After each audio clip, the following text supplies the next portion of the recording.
Hey, what's going on, everybody? I'm King Sway, and welcome back to King Sway Entertainment.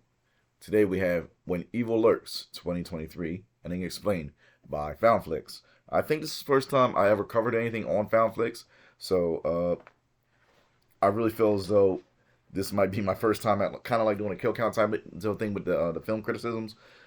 I saw something like I think they have it on Tubi, and it caught my eye, but I haven't watched it yet. And then I came across this, and I'm like, oh, hey, okay, well, let me do this before I go and watch the actual movie. And I wanted to share this with you guys. So here we go.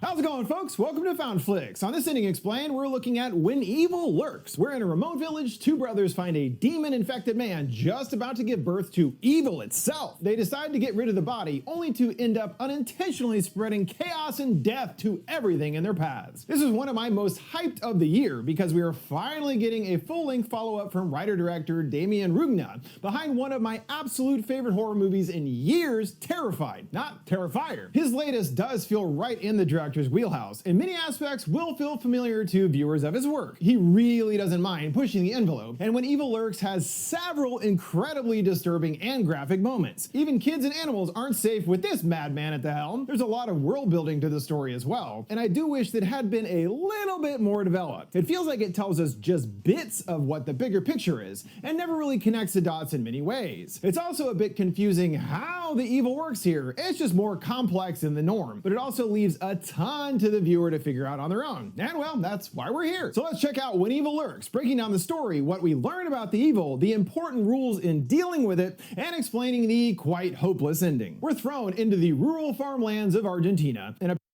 See, I'm gonna stop it right there. One of the reasons when I stop it, it's so that I can talk and I'm not talking over him, so you guys can clearly hear what it is I'm saying. My audio is a bit better, especially with the sound quality.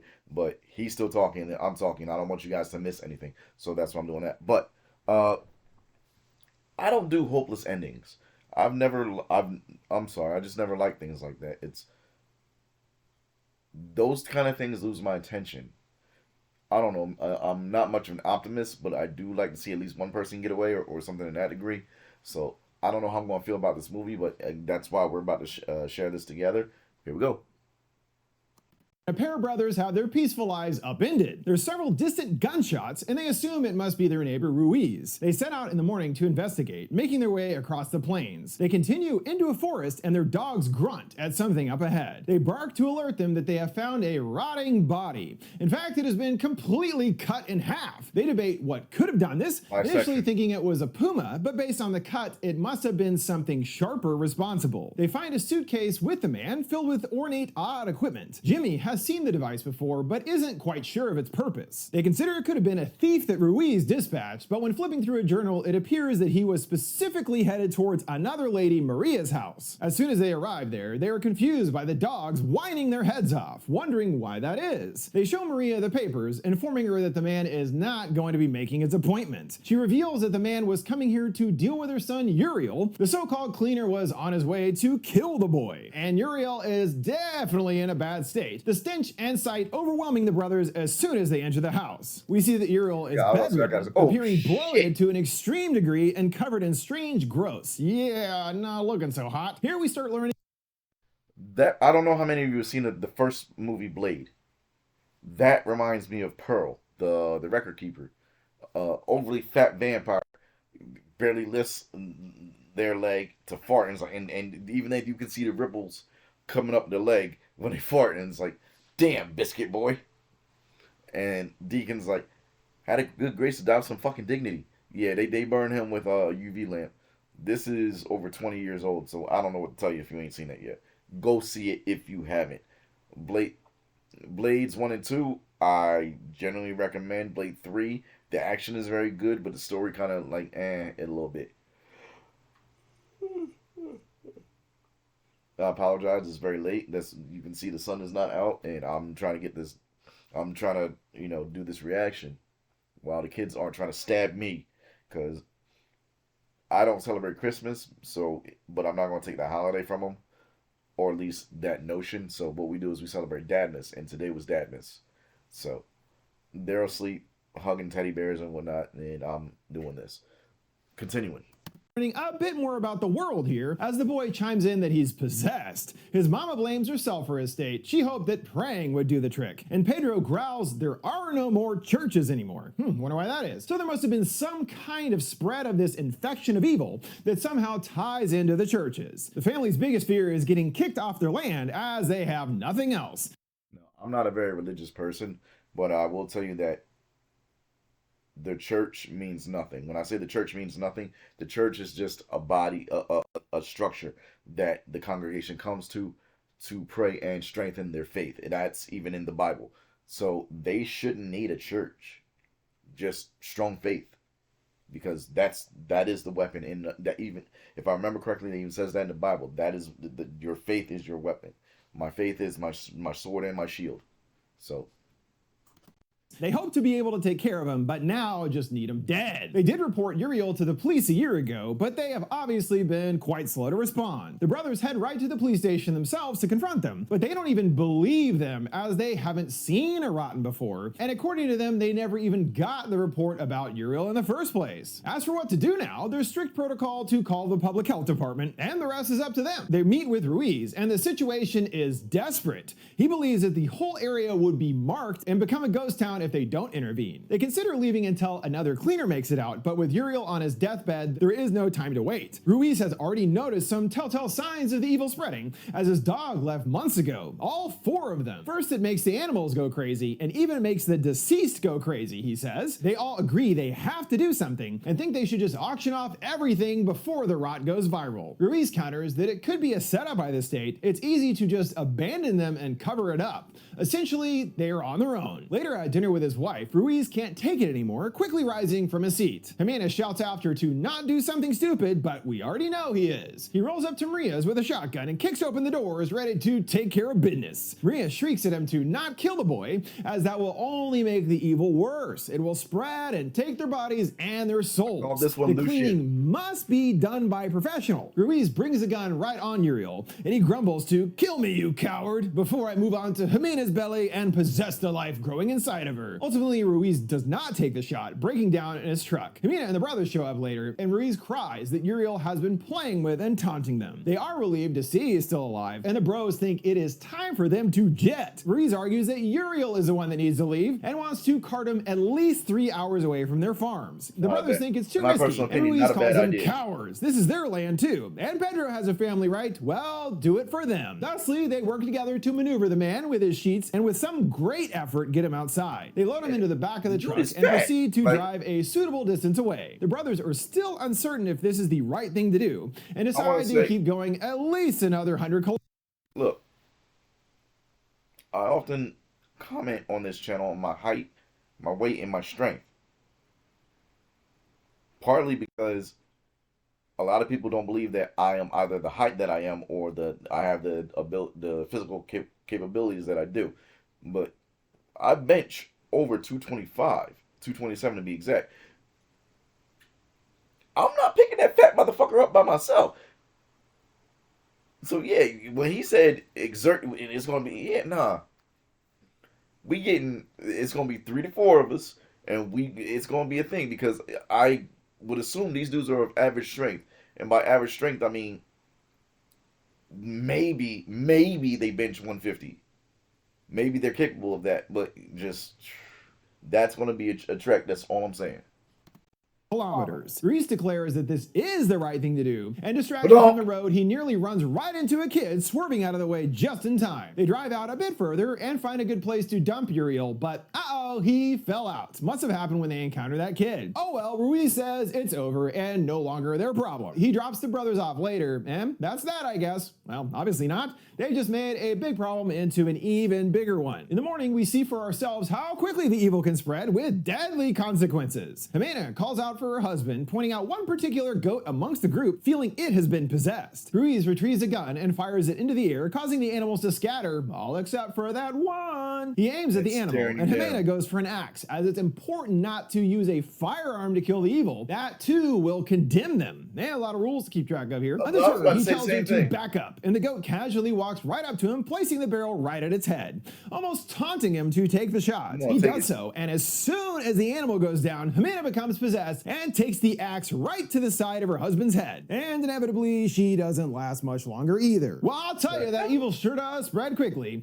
and those hinted at rules seem pretty daggum important too. Don't break the rules, people. Later, the brothers are informed of what happened when Maria's son shows up, also learning that Maria has straight up disappeared. He's not sure what happened to her, but really feels that they did something bad by taking his brother. The kid doesn't want to be alone, and they relent to let him stay in the barn for one night only, also taking his firearm. He tells them of another rule: don't use electric light, as the shadows they cast draw the evil towards you. We actually just saw this in action moments ago. Jimmy was staring at a pair of antlers on the wall, and the shadows suddenly started stretching right before the boy showed up. Maybe he's evil too. The brothers' plan is to head into town and pick up Pedro's family before heading out for good. Jimmy drops him off, and it's quickly clear that Pedro is not exactly welcome here. His ex has moved on to Leo, who straight up refuses to let him in. Pedro growls to let him into his house and shoves him out of the way. He asks for 2 sets of fresh clothes for him and Jimmy, and proceeds to strip down naked just as Sabrina enters. She's shocked by what he's doing, telling him to get out of here immediately. Also seeing the dog takes a pretty big whiff of his evil-infested threads. He gets some fresh duds and proceeds to burn his old ones out in the street to the others' confusion, also pointing out that he's violating his restraining order. Uh-oh, something bad definitely happened there. His boy Santino runs out excited to see his papa, and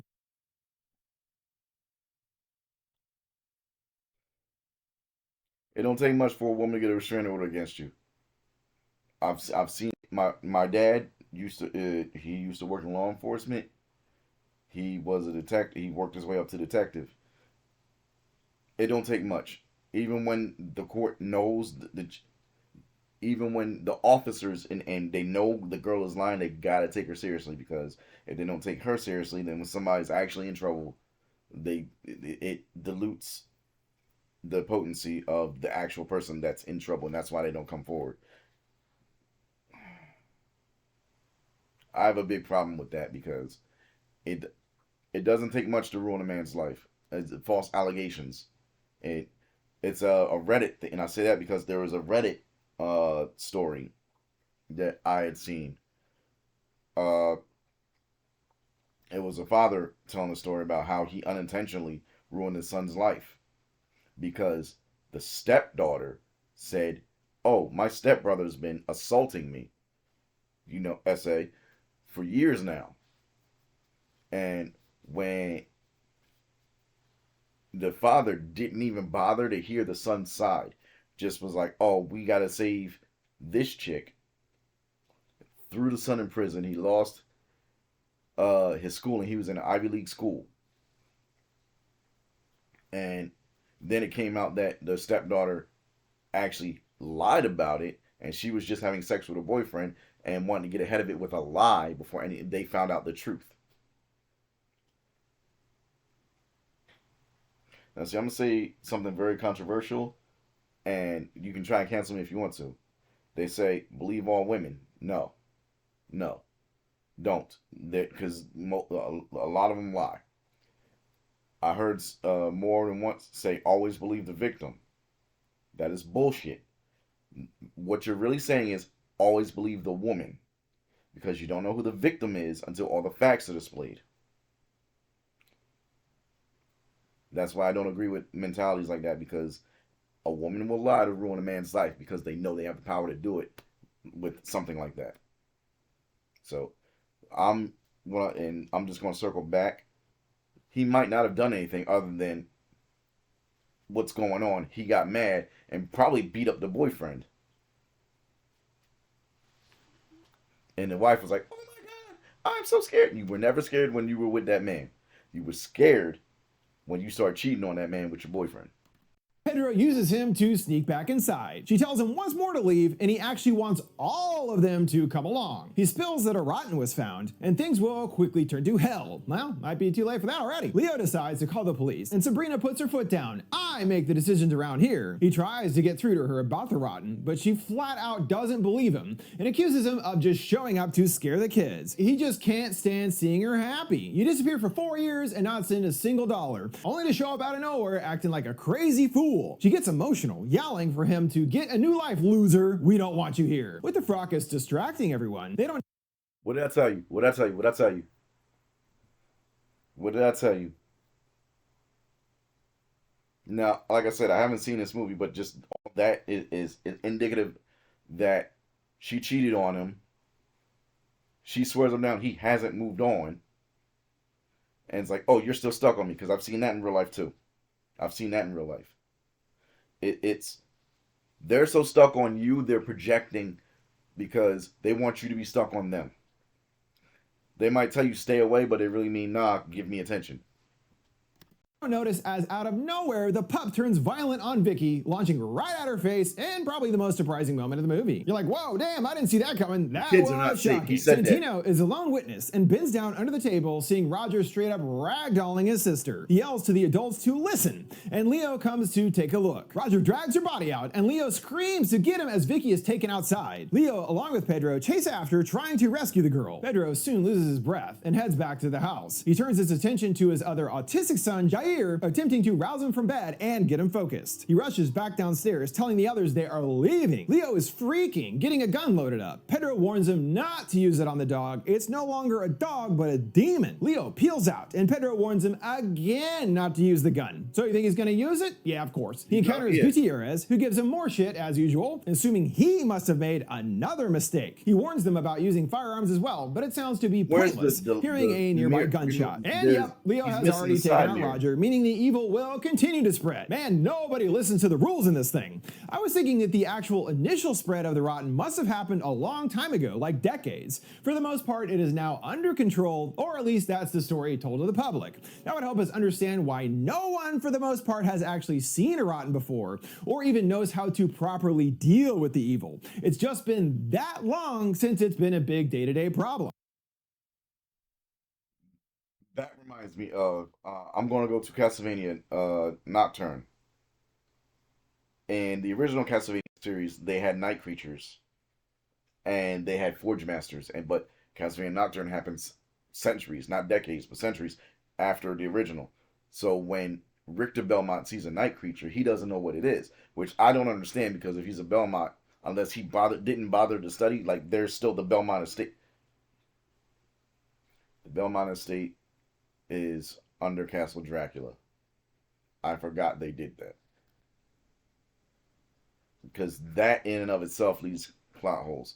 Yeah, I'm discussing multiple things because the Belmont estate is under Castle Dracula, and Alucard still lives in Castle Dracula.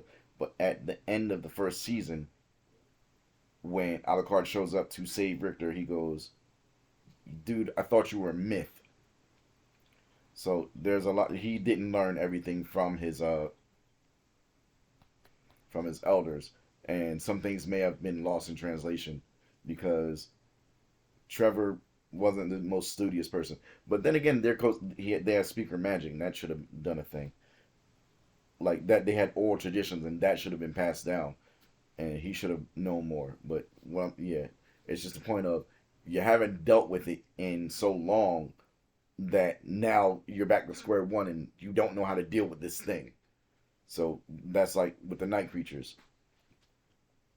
My brain works in loops, and I apologize for my little rants. But hopefully you guys found them entertaining. Pedro sprints back, strangely finding that Vicky is okay without even a scratch on her. That's weird. Santino is excited that his sis is back, but Pedro knows better. He works with Jair to find his mom's car keys, which only works when he promises the boy some of his favorite apple ice cream. Vicky is definitely still possessed, whispering to her mom, "Dad is going to come and kill you. He's going to come home in the car," and boom, she demonstrates. Sabrina still doesn't get it, just happy to have her daughter back, taking her in her arms. Just as Pedro pulls out of the garage, Leo speeds up and does does indeed ram right into the both of them. Vicky seems quite pleased with her prophecy coming true, jumping in excitement and still not injured in any way whatsoever. How the heck are you supposed to kill these things anyway? It's also kind of strange as we don't get any follow-up on what happens to Vicky afterwards.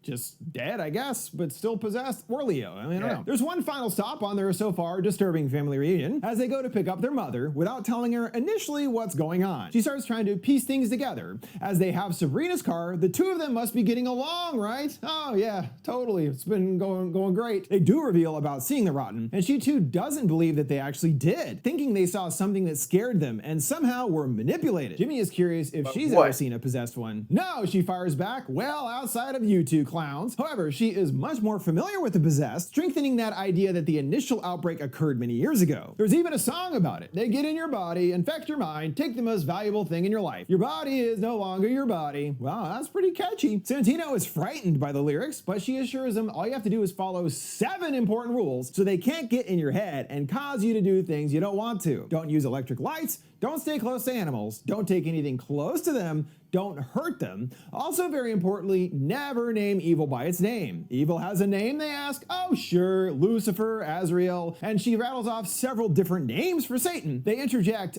isn't she doing that right now and also thusly breaking one of the rules? Again, not even the lady that knows the rules follows the rules, but of course she doesn't believe them either. She recalls the 6th rule, don't shoot them with firearms, but as for the last one, she can't remember. They stop off to get Jair some ice cream, but unfortunately they don't have any apple flavor. He starts groaning louder, and Santino whines that he wants to go home. Mom suggests they just go back to town, but Pedro reminds her that is no longer an option. Sabrina calls Grandma, and she hands the phones to Santino, telling him to say hi to his mom. Pedro knows it's no longer her, and takes the call outside on his own. She sees, you took my children, I want them back. He tells her that the kids are fine, and she rebuttals that they don't love you and don't want to live with you. Just as Grandma mentioned, they go for what you love, and Sabrina really digs a knife in here. She rants that he never gets it, and that's why I cheated on you and fucked everyone. You are nothing, she continues.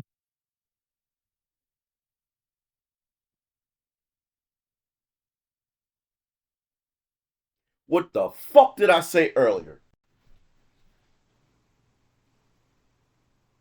This is my justified face. This is my. I ain't even see.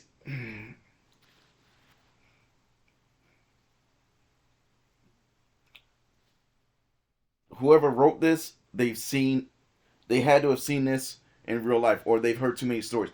I've seen it in real life. That's how I knew what was going on. That's how I knew how she was going to react, and that's.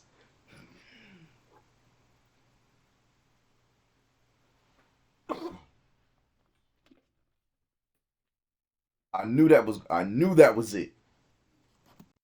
A little man, you gave me a broken child and wanted to get rid of him. Obviously Jair. She deems him a murderer and eerily says she knows where they are and she's coming back to get them. Whoa. He stomps the phone to bits and tosses it in the road and breaks down. He explains to Jimmy that he did see her die and that definitely wasn't her. He feels quite guilty about going over to the house. He took the evil right to her. He realizes now that he should have just left as soon as they had known and never come to town in the first place. Well, it's kind of true. Jimmy gives him a pep talk saying that he's proud of him. Plus the kids are watching and we don't want them scared. Pedro is still shaking, mumbling he didn't see what he did. Jimmy offers some fresh hope of someone that he knows that can potentially help. She lived through something similar and can lend them some cash as well. He takes him to meet Myrta, who has no power but plenty of room for everyone. Pedro declines as they are on their way to the city, but Jimmy considers that maybe it's not any better in the city. They could just hang out here for a while. Pedro tells her that they will definitely pay her the money back because they are good people. Yet there's an issue with the money, as it's in the bank and they're not open till Monday. With the news that Jair needs changing, it looks like Pedro has no choice but to lay low here for at least a few days. Myrta immediately feels that Jair is rotten. Jimmy explains that he's autistic, he's always like that,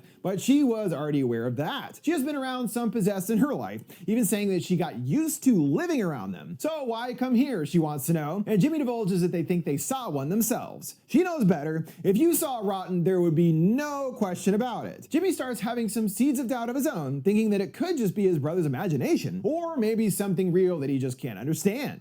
I'm sure he'd feel a little bit differently if he had been at Sabrina's with his Yeah, I was bro. gonna He's say, all the yeah. same bro that plugged up the heater outtake, making it sound like he tried to blow up his family or something. That would certainly warrant a divorce, and Sabrina's angry demeanor towards him. Although Jimmy says that's not what really happened, just a rumor spread by bored people in a small town. Later, the brothers share a moment when Pedro inquires about Myrta and has figured out that they dated at some point. Jimmy sighs, that was a long time ago. I was younger, and she was too. He smirks, you were always a lovebird. Every year he'd come home from school crying that he missed his teachers. Well, now he knows what he really meant by that. He then grabs him by the scruff and tells him he loves him. He hunkers down in the car and tries to calm his son's nerves to no success. He grabs a drawing of the boys featuring a group of people in front of a red sun. Everyone else tries to get some sleep, and things are calm for the moment, perhaps a bit too calm. Jair is still unable to sleep, and a figure approaches the car, placing a bloody handprint on the window. And by some kind of innate ability, Myrta can already sense that something is off. Mama wakes up to Sabrina in the room, clutching the sleeping Santino. Mom excuses that she's a bit drugged from her sleep medication, and Sabrina tells her that she's here for the children. She turns, and we see that her face is all messed up. Jimmy rouses Pedro, and their mom details what happened. It was Sabrina, but it wasn't. Something is in there with his son. He stomps upstairs and flings open the door. Sabrina repeats that she's here for the children. They need me. Santino opens his eyes, seeing his daddy, and Sabrina leaps off the balcony. Pedro springs into action after him, shouting for his son. But don't forget Jair, whose entire side of the car is now covered in blood. He pounds on the windows, but can't get inside, so he smashes one, comforting him that daddy is here. Myrta is still suspicious of him, not his autism, but thinks he truly is possessed with the evil. She's seen this before in an autistic person, pointing out his curled fingers. The demon has definitely got him. It attempts to fight for control of their mind, but they are unable to, so they end up in a kind of limbo of sorts that can last some time before the knot is untied. Pedro screams that he wants to get it, it must be near. She points out that is true, it's here, it's everywhere, and attached to both of them, scolding them for having no idea what they're dealing with. She opens up a fancy kit, just like the cleaners from the beginning, implying she must have been one herself. She says there are certain people who are unable to be directly controlled by the evil, but they can still be manipulated, as in getting information. She knows the important 7th rule, don't be afraid of dying. It's actually because of Pedro's own fear of Sabrina taking the kids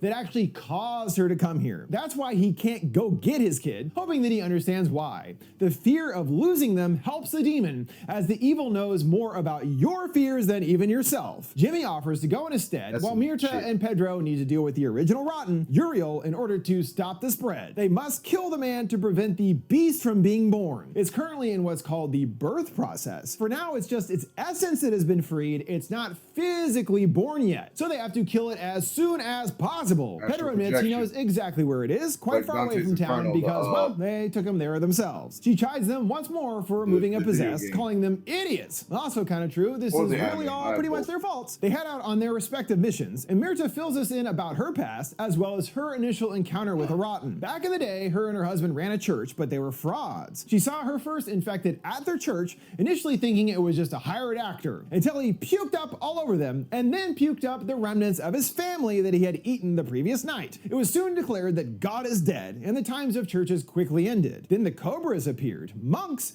that taught them the way of killing the infected before they were physically born, which they did for 23 years, and she appreciates now how much damage they had actually done to the faith. Ambushes of the cleaners became more common, so it was no surprise that Maria's cleaner was taken out. One night, her husband didn't return from a clean, so she wisely left town. She says you only get one chance to escape evil. You can only escape everything once, running away to a place she didn't know existed, which is what the brother should have done in the first place, obviously. She does have some concern that perhaps after all that time, the evil has finally tracked her down. Pedro doesn't get it. Then why take his kid instead of her? Well, because as she pointed out earlier, he is the one that's afraid, not her. Jimmy comes to Sabrina, hobbling down the road, blood and gore dripping onto the street. He pulls up slowly next to her, seeing the absolutely obliterated remnants of the boy. He drives past for a moment and comes to a stop, waiting for her to catch up. She yanks out some more of Santino's brain matter and chomps down, traipsing past. Jimmy psychs himself up and crashes right into her and into a tree. That didn't work before. Pedro and Myrta reach the dumping spot, saying they'll have to continue on foot. Myrta knows better, spotting a sign for a nearby school. He must be there,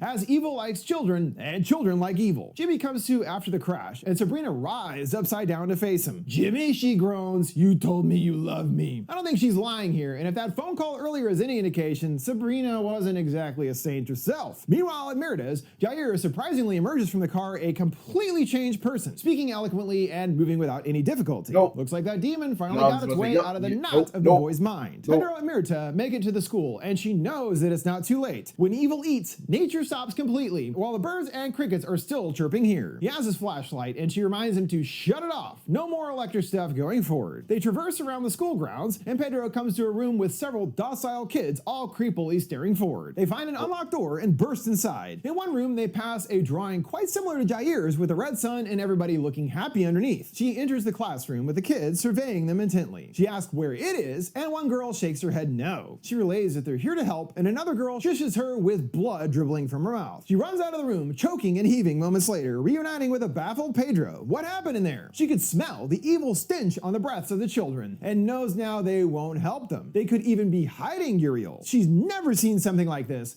and is finally shaken, unsure if she can deal with all of them together. Another boy rolls up on his bike. As Mirta notes, children are compelled to come here to help the rotten, the evil kind of luring them here to assist it. They ask the kid if he's seen an injured person lately, and he keeps pedaling inside without a response. Pedro wants to make him talk no matter what, while Mirta urges caution. She doesn't want any more mistakes with lives at stake. She stresses that he needs to think before acting, and they need to make sure to keep an eye out for each other. How long until he blows that? 2 seconds. The kid runs back outside and asks if they're looking for Uriel. Oh, he's at a house nearby with a traffic circle. Mirta invites him to come along with him, but he refuses, scampering back inside. Pedro is ready to roll, but Mirta suggests it could be a trap. The other girl from class appears, saying Uriel is actually at her house. Pedro has had enough of the game, smacking the girl with his car door, demanding to know where Santino is. The girl doesn't offer any help, but at least Mirta knows for sure now that it must be here. If they're trying to send them away, it must be because he is here. They return inside and head right for the stage. Pedro spots a hammer, considering Uriel is hidden underneath it. He pulls back the curtain and dogs appear barking at the window, further indicating they're on the right track. He cracks off a floorboard, finding a dead man, Mirta realizing it must be the parents. The kids did this? Pedro asks in shock, but as we all know, those aren't kids anymore. She orders him to grab her stuff from the truck, but don't run. Walk slowly. Pedro power walks past the children and collects all of her stuff. She peers down into the hole, grumbling, I found you, motherfucker. The same girl continues running interference, claiming that he wants to kill you. You gotta get out of here. Listen to me, please. I'm not trying to trick you. She gets to assembling her fancy evil murdering device while he continues removing the rest of the floor, revealing more and more bodies. Indeed, under the dog pile of bodies is Uriel, who is still alive, groaning to kill me now. Mirta tells him the only way to do so is using her device. They need to get him out of the hole so she can get the blade into his nape. Uriel digs once more at Pedro's insecurities, saying, you wanted to take yourself out with your kids, you can do that to me. So I guess there was some truth to the whole plugging the fire thing.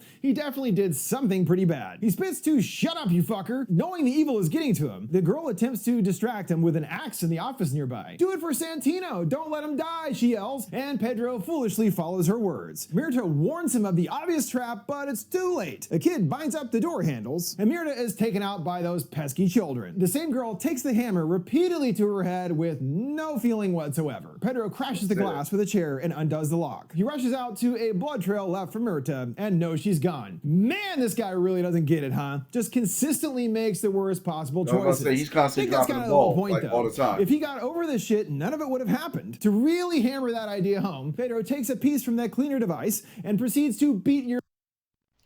I will say, it ain't always easy to get over stuff like that. Like something emotional, something where a lot, and I'm saying this because I've been divorced before. And I damn near wouldn't wish that on anybody. Like that loss, that sense of hurt, the questions that always linger in your mind, that sense of loss, that sense of why wasn't I good enough? That all, like, I'm over it now, but I got divorced over 13 years ago. But it ain't easy to get over, is all I'm saying. So that part I will understand as far as not getting over it and the demon being able to use that against him. But everything else, like, come on now.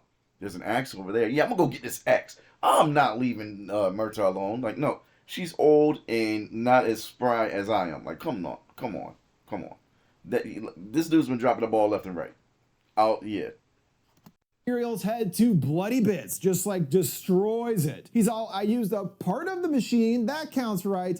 No, you blew it extra big this time. As soon as Uriel is gone, the beast is born. A child covered in blood emerging from the stage. The kids open up the doors to the morning light as he takes his first steps. He pauses by Pedro and gives him a smile, marking his forehead with his bloody fingers. He blinks in the morning light and a dog comes up to hungrily lick his sticky fingers. The boy continues on and the kids follow after into a field. Wow, way to bring about the return of the beast, Pedro. Nice going, bud. He makes his way back to Muritas, finding a distraught Jamie waiting for him. He only gives him a hug, and Pedro already knows the evil must have taken their mother too. He comes face to face with his boy, understanding that he must have killed her, and gives him that apple ice cream he's been after the whole time, seemingly reverting back to his regular state. Pedro scrubs all the blood off himself in the shower, but afterwards see the boy's bloody fingerprints remain, as though he's been permanently marked for his many mistakes. Jamie enters the barn, discovering Maria's kids still there. He ties up another loose end regarding the initial cleaner's killing. It was actually him behind it, as a voice in his head told him to do it. He cut his body into pieces and fed it to the pigs, and he also ate from the body. What about his mom? Well, she suffered the same fate as their own mother. We see exactly what he means when Jair starts choking on a spoon. Pedro packs his bag, telling him to breathe. He reaches into his mouth, hitting a spot that spits blood. He keeps digging, and Jair hacks up a spool of hair, no doubt his mom's. He keeps yanking, pulling out more and more hair until pulling out his mother's necklace depicting the family. Wow, that sucks. This revelation completely breaks Pedro, who steps outside and unleashes a primal screech, pretty much the worst possible outcome imaginable. There's really no moving on from all the death and destruction they've been through, and man, that Pedro, talk about being your own worst enemy, huh? This dude just constantly bungles things every step of the way. They even specifically make it clear at every one of those crucial decision moments what is the right thing to do, and he without fail does not adhere to this. This is a life or death situation he's in, and it's understandable that he wants to save his family no matter the cost. That makes sense, of course. For him, it's kind of like, sure, he doesn't listen, but thinks he's doing the right thing. Whatever it takes, you know, only to afterwards regret it's clearly a poor choice. If only he thought before acting. That seems to be his biggest issue, and it's this that gets him dragged deeper and deeper into the darkness, to the point of losing pretty much his entire extended family by the end. Sure, he still has Jair, but knowing that he ate his mother probably sours the relationship a little bit. Hard to come back from that, I guess. Amongst his many blunders, the one with the biggest impact, no doubt, is that he didn't follow the rules when killing Uriel. I mean, he knew exactly how to kill him and still didn't do it properly. He let the evil get to him again. It might have in fact doomed the entirety of humanity. We don't know exactly what the beast being born means, but assuming it's kind of a rebirth of Satan, Antichrist kind of thing, he could have single-handedly brought forth the end of the world. Way to go, Pedro. Yeah. Lesson is, think before you act, particularly when it comes to evil with especially complicated rules. With that, we've reached the conclusion of this Thing Explained for When Evil Lurks. But don't forget, before we go, you can send me requests for any movies or TV shows you'd like to see me explain by sending them my way on any of my social media accounts at Flix. What did you think of When Evil Lurks and its ending? What do you think it all means? Let me know your thoughts down in the comments below. Make sure to like, subscribe, and just stopped it just in time. So that was my reaction to it. It was nuts. I don't even know what to say. I found it enjoyable. Hopefully you guys did too. And I pointed out a couple things, just man to man, person to person. That I'm like, no, this happened, that happened, and you know, just yeah, like with the wife.